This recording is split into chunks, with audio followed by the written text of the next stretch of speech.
आज हम अव्यय भेद लेते हैं। कल के वीडियो में अपन ने शब्द भेद के बारे में देखा है। तो शब्द भेद के बाद दूसरा प्रकार आता है अव्यय भेद।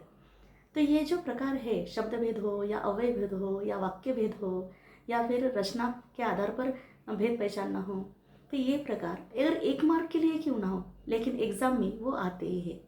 तो एक एक मार्क जाने नहीं देना है।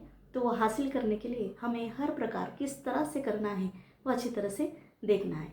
तो अभी आज हम अव्यय भेद लेते। तो अव्यय भेद में 4 प्रकार होते हैं।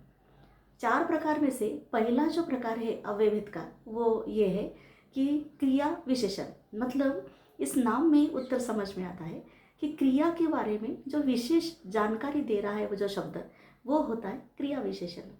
तो ये क्रिया विशेषण जिस वाक्य में, जैसे एक वाक्य अगर है कि राम धीरे धीरे जा रहा है, तो वो जाने की क्रिया हो रही है, लेकिन क्रिया के बारे में ज़्यादा की जानकारी कौन सा शब्द देता है? तो ये धीरे धीरे जो शब्द है वो शब्द हमें ज़्यादा की जानकारी दे रहा है। इसलिए इस वाक्य में जैसे वहाँ पर अधोरेखांकित नहीं किया है तो भी हमें पहचानना है। मतलब 2 तरीके से प्रश्न पूछे जाएंगे। एक तो आपको अधोरेखांकित करके दिया है तो ये अव्यय कौन सा है वो पहचानना है, और अगर अधोरेखांकित करके नहीं दिया है तो आपको वो पहचानना भी है शब्द वहाँ से कि कौन सा वो शब्द हो सकता है कि वो अव्यय है और वो कौन से प्रकार में जा रहा है। मतलब क्रिया विशेषण की और जो दूसरे हम आगे देखेंगे कौन से प्रकार में जाता है वो भी देखना पड़ता है। तो दोनों में से कोई भी प्रश्न अगर पूछा गया तो भी हमें उत्तर लिखना आना चाहिए। तो इस तरह से जिस वाक्य में क्रिया के बारे में ज़्यादा की जानकारी दे रहा है, तो धीरे धीरे शब्द नहीं रहता, हमेशा अलग अलग रहेंगे।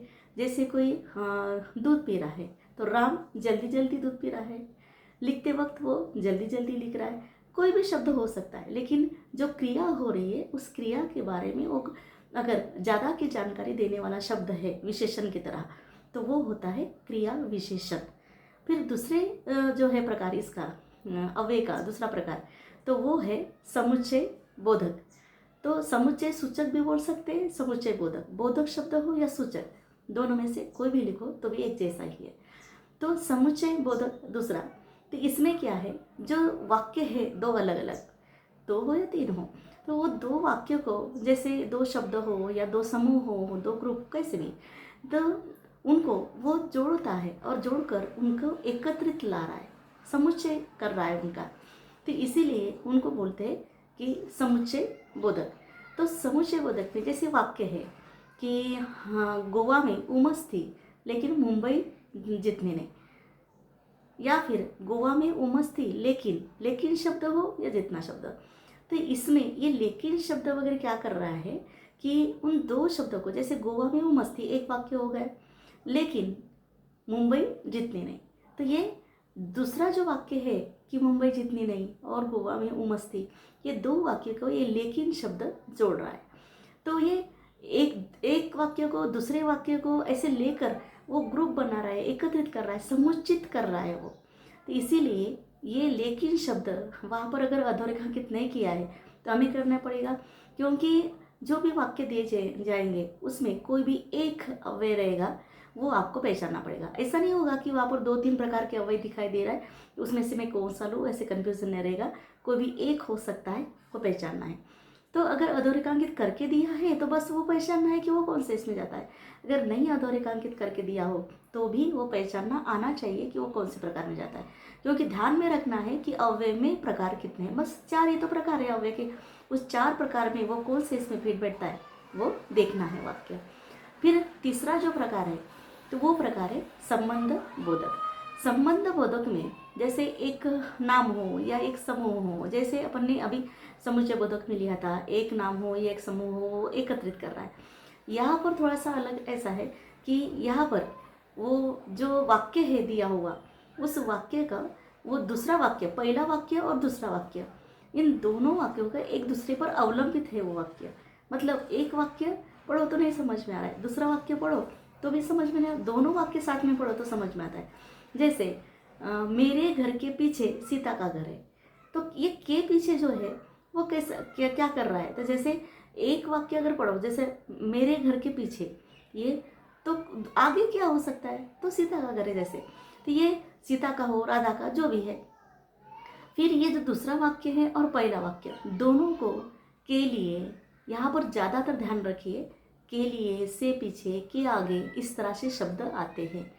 तो इसीलिए यहाँ पर वो ध्यान में रखना, के पीछे, से आगे ऐसा दिखा और अव्यय पहचानना है तो सीधा हमें लिख लेना है संबंध बोधक में जाएगा, क्योंकि वो से आगे से पीछे ये क्या कर रहे हैं, एक वाक्य को दूसरे वाक्य के साथ वो निर्भरित तो कर रहा है, मतलब इस पर आधारित उसका उत्तर हो रहा है, क्योंकि पहला वाक्य जो है उस पहले वाक्य से मिलता जुलता ही दूसरा वाक्य है और तभी वो वाक्य पूरा हो रहा है। मतलब पहला वाक्य पढ़ो तो नहीं समझ में आ रहा है, तो इसी तरह से जैसे और पन परंतु से वो जोड़ नहीं रहा है, अलग है ये, के पीछे से आगे ये शब्द क्या कर रहे हैं, तो पहले वाक्य और दूसरे वाक्य एक दूसरे पर अवलंबित ही है, ऐसे मिलते जुलते हैं, ऐसे संबंध वो बता रहा है, इसीलिए वो जाएगा संबंध बोधक या संबंध सूचक, दोनों में से कोई भी लिखो तो भी उत्तर सही है।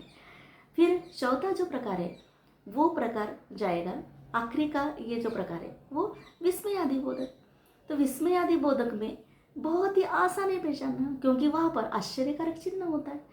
जिस वाक्य में अरे रे, आहा हा, अब ऐसे जो भी वाक्य दिए हुए हैं और उसके बाद जो भी वाक्य लिखा गया है वहाँ पर चिन्ह तो लिखा ही है, कौन सा उद्गारवाचक चिन्ह है, मतलब विस्मयादि बोधक चिन्ह है वहाँ पर। तो विस्मयादि बोधक जो चिन्ह है वो विस्मयादि बोधक मतलब ही उसी का नाम है कि ये अव्यय कौन सा प्रकार है, तो ये विस्मयादि बोधक अव्यय है। तो इस तरह से 4 प्रकार होते। तो अव्यय में पहला प्रकार हमने देखा वो है क्रिया विशेषण अव्यय, मतलब क्रिया के बारे में विशेष जानकारी दे रहा है वो जो शब्द जो हमें पहचानना है अव्यय कौन सा है वो, या फिर अधोरेखांकित करके जो दिया है वो वाला, पहला हुआ क्रिया विशेषण। दूसरा है समुच्चय बोधक, क्योंकि वो लेकिन, तथा, तो, ऐसे किया तो वैसे हुआ, तो इस तरह से वो तो शब्द वो क्या कर रहा है, दोनों शब्दों को एकत्रित करने का काम कर रहा है, मतलब दोनों को जॉइन